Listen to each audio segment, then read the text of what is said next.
Kung sa larangan ng pagiging mahusay na aktor ay hindi diyan magpapatalo ang ating bida sa ngayon na walang iba kundi si John Anthony Siason Estrada o mas tanyag bilang si John Estrada.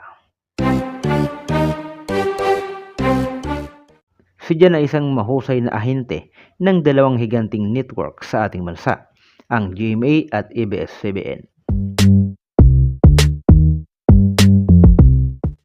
Hindi lang magaling nalilingman sa mga pelikula na kanyang pinagbidahan, kundi mahusay din bilang isang kontrabida. Maliban sa pagiging mahusay na aktor, isa rin siyang gwapong modelo. Isinilang ang ating idolo June 13, 1973 sa Quezon City. Ang ating bida ay anak lang naman mga kaibigan ng isang municipal councilor ng Basilan, Isabela at public school teacher